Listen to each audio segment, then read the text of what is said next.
જય હિન્દ, જય ભીમ, જય વિયતમાં. હું લોકગાયક કાજલ મહેરિયા ઘણા સમયથી ચર્ચાનો મુદ્દો જે વાત મારા પારિવારિક હતી, ઘરની વાત હતી, એટલે ઘરમાં જ રહે એવી ભાવનાથી તમારી સમક્ષ ક્યારે રજૂઆત નથી કરી. પરંતુ આજે હદનો છેડો પાર થઈ ગયો હોય એવું મને લાગે છે.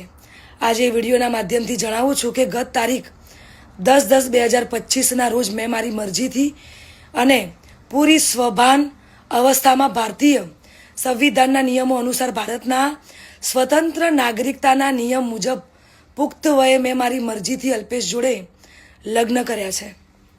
ના કોઈ ધાકધમકી કે ના કોઈ દબાણથી કર્યા છે.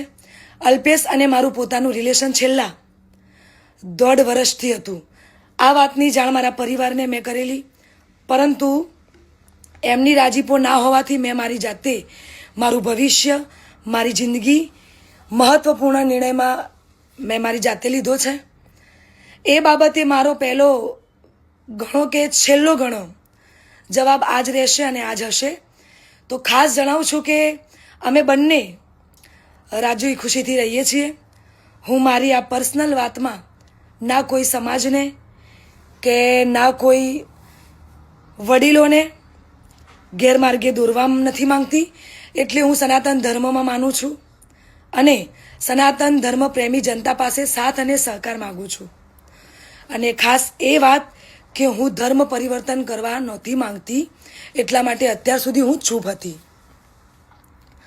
આ નિર્ણય પર અડગ રહી છું એનું કારણ કે હું સનાતની છું અને મારા પરિવાર દ્વારા અલ્પેશ અને મારા પર જે આક્ષેપો નાખવામાં આવ્યા છે, અલગ અલગ ધમકીઓ, મારી નાખવાની, ઉપાડી દેવાની, આ બધી ધમકીને અને ખાસ કે મારા સાસરે એટલે કે શેરથા જઈને જેમ તેમ બોલી અને ધમકીને આપી બધી વાહિયાત વાતોથી કંટાળીને તમને બધાને વિડીયો દ્વારા જણાવું છું.